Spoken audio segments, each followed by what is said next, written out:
Welcome back, Republican Devin Nunes. Great to see you, Devin Nunes. Congressman, what do you think? Is Brennan clear, or could he still be in trouble?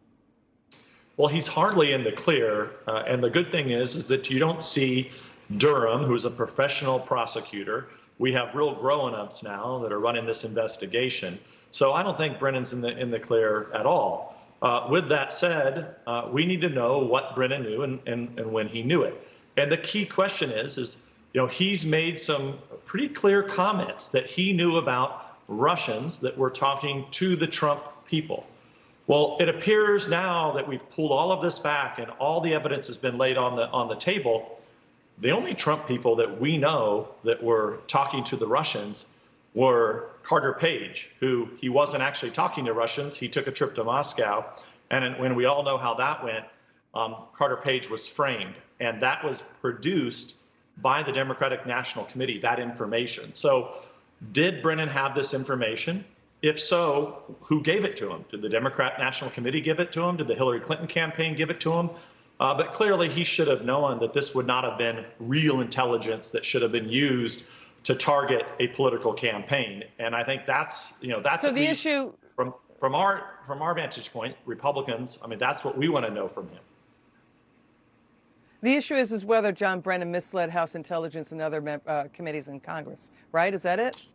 Well, that would be one of many issues. I mean, obviously, if he was peddling this information, what right and under what authority would Brennan, who is supposed to be, the top of the CIA, the top of our intelligence services, they have tried and true methods to actually look and gather intelligence that go through many checks and triple checks, all the way through, so that by the time you get something, it's believable, So he would have to know if he's peddling this is just pure nonsense, and it's not something that a CIA director should be engaged in.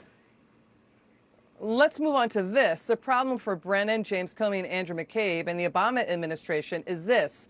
Why did the FBI aggressively lobby and push the CIA to include the discredited, debunked opposition anti-Trump research, that being the Steele dossier, to include it in the intelligence community assessment, the powerful assessment about national security? This is about Russian meddling in the election.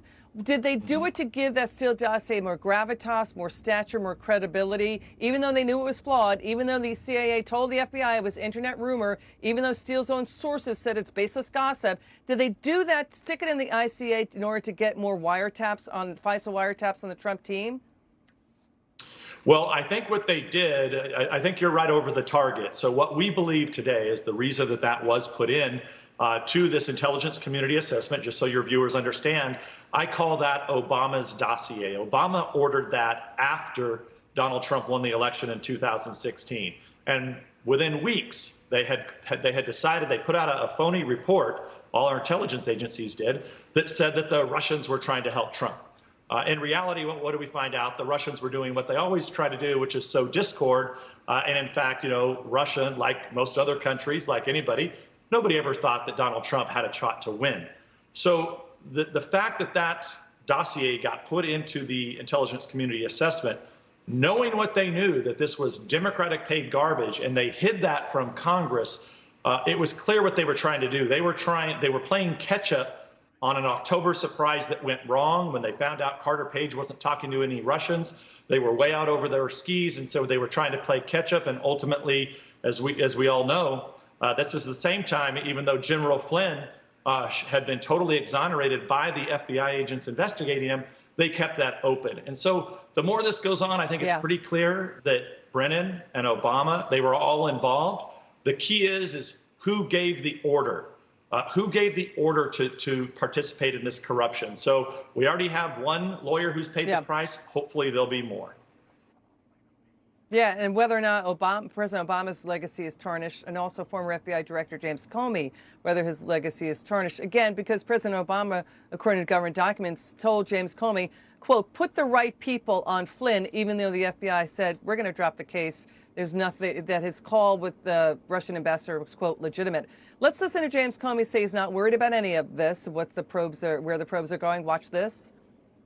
I can't imagine that I'm a target. I saw the news report that John Brennan was a witness. given that I know what happened during 2016, which was a bunch of people trying to do the right thing consistent with the law. I'm not worried at all about that investigation of the investigation. Your reaction to James Comey saying he's not worried, your reaction? Well, what I would say is in early January, Comey had a shot to tell all the Republicans and the Democrats that the Hillary Clinton team and the Democrats paid for the dossier. At that time, if he knew everything, he sure as hell didn't seem to know it then. So I think he damn sure knew it, and I think he obstructed justice and he lied to Congress. But that's not for us to determine. All right. Congressman Nunes, thank you so much for joining us. Really appreciate it, sir.